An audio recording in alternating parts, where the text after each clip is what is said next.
युद्ध जो 1960 तक आप लोग समझ गए। अब थोड़ा सा चर्चा लोकतंत्र के महापर्व की किया जाए।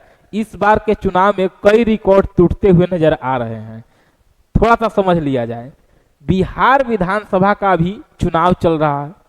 चुनाव 2 चरण में प्रस्तावित है, प्रथम चरण और द्वितीय चरण। प्रथम चरण का मतदान 6 तारीख को जो कि संपन्न हो गया है। द्वितीय चरण की मतदान 11 तारीख को होना है और 14 तारीख को काउंट किया जाएगा। और आप समझिए कि प्रथम चरण का ही मतदान में कई रिकॉर्ड टूटते हुए नजर आ रहे हैं।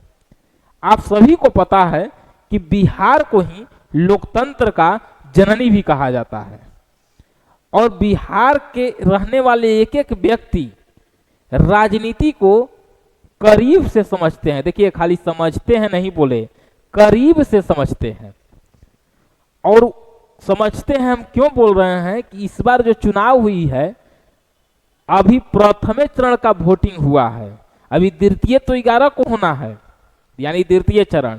और प्रथम चरण में ही जितना मतदान हुआ है, हम नहीं कह रहे हैं, इलेक्शन कमीशन ऑफ इंडिया के अनुसार इतना अधिक मात्रा में वोटिंग बिहार में नहीं हुआ था। और लगभग आपको इलेक्शन कमीशन ऑफ इंडिया के अनुसार 64.66% यानी कि 65% वोटिंग हुई है इस बार। अगर वोटिंग हुई है तो नजर आ गया सर, लेकिन जो वोटिंग का परसेंटेज 9-10%, 11% जो इंक्रीज यानी बढ़ रहा है, वो वोट के बारे में भी हम लोग समझते हैं। इसलिए कि राजनीति जब कह रहे हैं कि हम बिहारियों करीब से समझते हैं, तो थोड़ा सा समझा जाए हम लोग। 14 को तो पता चलेगा कि ये वोट कहाँ गई है, अभी तो 11 को होना ही है, अभी दोनों मिला के ना 14 को काउंट होगा। अब समझिए कि इस बड़ा हुआ वोट परसेंटेज, और एक पार्टी भी आ गई है, जन सुराज पार्टी। पहले था क्या कि एनडीए महागठबंधन, या तो एनडीए को दीजिए नहीं महागठबंधन को दीजिए, लेकिन जो तीसरा मोर्चा अभी जन सुराज आया है, इस लड़ाई को थोड़ा दिलचस्प बना दिया है इस बार। देखिए, जन सुराज के क्या कह सकते हैं, संस्थापक कहिए या सूत्रधार कहिए, प्रशांत किशोर जी हैं। देखिए, एक बात तो है कि जो शिक्षा व्यवस्था, रोजगार, पलायन, इस सब पर अगर सबसे अधिक कोई ध्यान दिया है, एक तरह से कह दीजिए तो इसको राष्ट्रीय मुद्दा बना दिया गया, राष्ट्रीय स्तर पर जाना गया कि पलायन की आवाज उठ रही है बिहार से, कि इतना अधिक पलायन कैसे हुआ है। इस सब को मुद्दा को वहां ले गए, इनके बातों से लोग नजर आ रहे हैं। इसीलिए जब परसेंटेज बढ़ा है तब पार्टी भी बढ़ा है। इस सब 14 के पता चलेगा, लेकिन विश्लेषण जैसे न्यूज में होता है, वैसे 2 मिनट हम लोग समझते हैं कि आखिर ये क्या हो रहा है। तो आइए थोड़ा सा हम लोग इसको देखते हैं। अगर देखिए कि वोटिंग परसेंटेज अगर 65% हुई है, मान लीजिए, तो अगर यहां से 10%, 11%, यानी मान लीजिए कि 10-11% जो वोटिंग बढ़ी है, 9-10%, ये वोट एक तरह से यूज वोट कह सकते हैं इसको। ये वोट परसेंटेज काफी कुछ निर्धारित करेंगे। अब देखिए, पहले पार्टी कौन कौन, तो समझ लीजिए कि एनडीए जो अभी सरकार में है, महागठबंधन, और एक यही जनसुराज। देखिए, जनसुराज ये नई पार्टी है, महागठबंधन इस पुरानी पार्टी है, एनडीए पुरानी पार्टी है। अब देखिए कि अगर ये 9-10% वैसे वोट हैं जिसमें युवा वर्ग है, जिनका उम्र 25 साल से 40-45 साल तक युवा होते हैं, 25 से मान लीजिए कि 28, 29, 30 सीधा करते हैं, 25 से 30 वर्ष के युवा जो कि यूज वोटर, ये 9-10% में हैं जो वोट कर रहे हैं, ये मान लीजिए कि यूज वोटर है, मान लीजिए। अब ये वैसे वोटर हैं, ये 25 से 30, हम भी इसी में हैं, 25 से 30 वाला में ही। अब देखिए, जो वोटिंग ये वर्ग किया है, तो एक बात समझिए, ये वैसे लोग हैं 9-10% जो इस उम्र के लोग हैं, जो लालू यादव जी के उस शासन काल के बारे में सिर्फ सुने हैं, देखे नहीं है, समझ गए।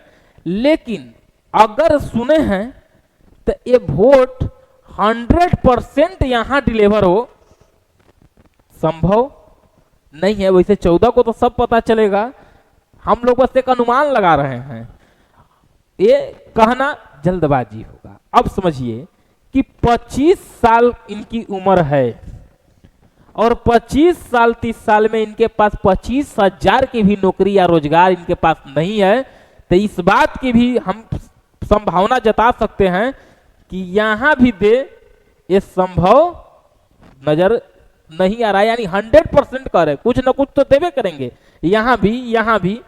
लेकिन अगर 2 मिनट के लिए मान लिया जाए, अगर ये 9-10% वोट ये तीसरा पार्टी में अगर ट्रांसफर हुआ होगा, तब तो देखना बहुत दिलचस्प होगा 14 तारीख को कि क्या हो रहा है। बस हम लोग एक अनुमान लगा रहे हैं, तो कहानी दिलचस्प हो जाएगी। अब समझिए कि 9-10% में ही अगर मान लीजिए कि जो बिहार के बाहर से जो आए हैं छठ पूजा में, प्रवासी मान लीजिए मजदूर, ये सब जो हैं ये आए हैं, और वोट परसेंटेज बढ़ने का कारण ही बताया जा रहा है कि जो लोग छठ में आए हैं, न्यूज के माध्यम से छठ में आए हैं, वो लोग वोट करके ही जाएंगे।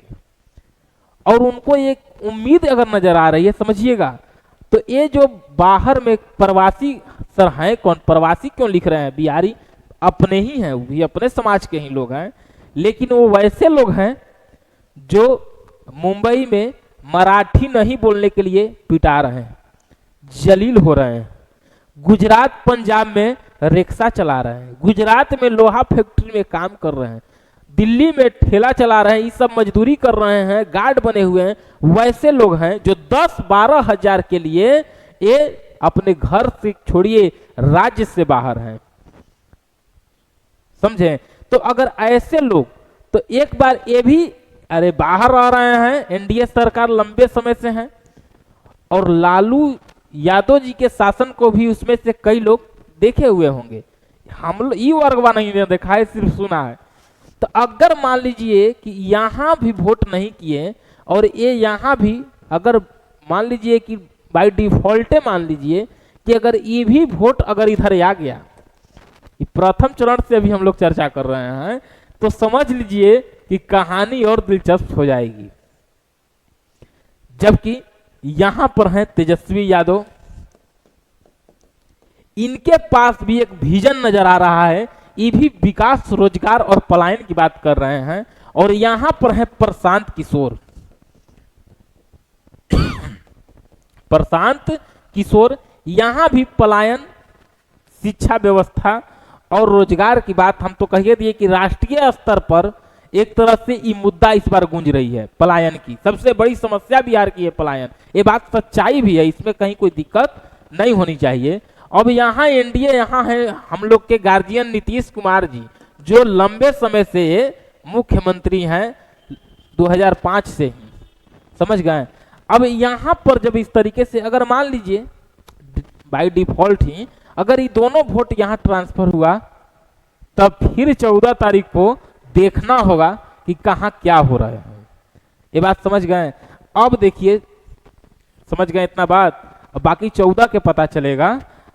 अब देखिए एक बात तो है कि जिस तरीके से इस बार जनसुराज पार्टी ने मजबूती से चुनाव लड़ी है, अभी तो 12 को वोटिंग होना बाकी है, जैसे जैसे उम्मीदवार हैं, जैसे अब समझिए कि यही कुम्हरार में केसी सिन्हा सर, जो प्रोफेसर केसी सिन्हा सर है, जिनके किताब से हम आप सब लोग पढ़े हुए हैं, अब समझिए कि अगर केसी सिन्हा चुनाव हार जाएं तो आप समझ रहे हैं, तो ये नहीं समझिए केसी सिन्हा कई ऐसे तो हमको पता न्यूज के माध्यम से चल रही है कि जनसुराज जो पार्टी है ये कई सीट, जैसे दरभंगा हो गया, कुम्हरार हो गए केसी सिन्हा सर, और आपको सहरसा के कुछ सीट हो गए, सिमरी बख्तियारपुर के तरफ कई सीट पर जनसुराज ए फाइट पर चल रहे हैं, यानी लड़ाई में चल रहे हैं। अभी तो और जगह वोटिंग होना बाकी है, जो 11 तारीख को होंगे। तो अब आप समझिए कि लड़ाई में है, तो इसीलिए वोट परसेंटेज तो बढ़ा है अभी प्रथम चरण में, तो पार्टी भी एगो बड़ी है।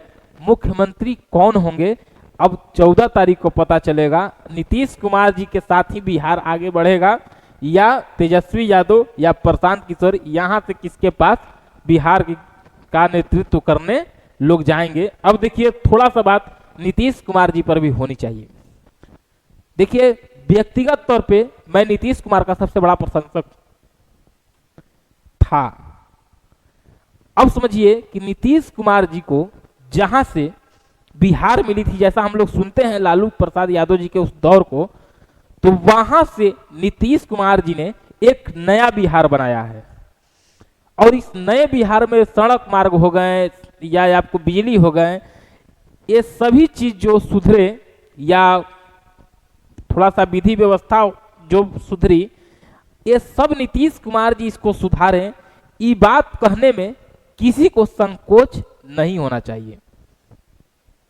और थोड़ा और किया जा सकता था, फैक्ट्री हो गया ये सब लगाना चाहिए था इतने लंबे वक्त के अंदर, कुछ कमी रह गई, इसे भी कहने में किसी को संकोच नहीं होना चाहिए। अब देखिए नीतीश कुमार जी को जितने अभी आगे 14 तारीख के बाद रहेंगे या पब्लिक का मिजाज क्या है वो तो 14 के पता चलेगा, लेकिन नीतीश कुमार जी जब भी भारत के राजनीति में अगर बिहार की राजनीति की चर्चा कहीं भी होगी, उसमें नीतीश कुमार की नाम सबसे पहले लिया जाएगा। और नीतीश कुमार का नाम इसीलिए लिया जाएगा कि इतने लंबे वक्त तक मुख्यमंत्री रहने के दौरान कोई आरोप नहीं लगा, विपक्षी भी आज तक उनके खिलाफ कोई आरोप नहीं लगा पाए, इसलिए नीतीश कुमार को याद किया जाएगा। और नीतीश कुमार को इसलिए भी याद किया जाएगा कि नीतीश कुमार जी के इतने लंबे शासन में रहने के बाद भी इनके परिवार से कोई राजनीति में नहीं आया, समझे। और इसलिए भी याद किया जाएगा नीतीश कुमार को, नीतीश कुमार कोई साधारण व्यक्तित्व तो नहीं है। नीतीश कुमार को इसलिए भी याद किया जाएगा कि नीतीश कुमार जी के जो बेटे हैं पुत्र कौन, निशांत कुमार जी, 20 साल के नीतीश कुमार के इस शासन में कभी भी निशांत कुमार जी को हम लोग देखे तो ये नहीं लगा कि ये मुख्यमंत्री बने, ये अपने पिता के पद का दुरुपयोग कर रहे हैं या उस तरीके का जिंदगी जी रहे हैं, कभी महसूस नहीं हुआ उनको, मैंने शालीनता की जिंदगी वो जी रहे हैं। नीतीश कुमार को इसलिए याद किया जाएगा चाहे परिणाम जो हो। और यहाँ तो मुखिया अगर गांव में जीत जाते हैं तो अगर वो पंचायत में उनका बेटा घूम के चल आए तो सब लोग जान जाता है मुखिया जी का बेटा थे, इसलिए नीतीश कुमार को याद किया जाएगा। ऐसा नहीं है कि नीतीश कुमार इस बिहार के लिए बहुत कुछ किए हैं, समझ गए। तो चलिए ये तो 14 को पता चलेगा, लेकिन ये थोड़ा सा चर्चा हुआ तो हम बता दिए। बाकी जो भी जीते बिहार की विकास करे, रोजगार और जो कंपनी फैक्ट्री जो की बात जो हो रही है वो कंपनी फैक्ट्री लगाएं, बिहार को आगे तरक्की करें, यही ना हम लोग चाहते हैं। चाहे कोई रहे, अच्छी विधि व्यवस्था चलनी चाहिए और ताकि बिहार आगे बढ़ना चाहिए और हम बिहारवासी को आगे बढ़ना होगा। चलिए ठीक है।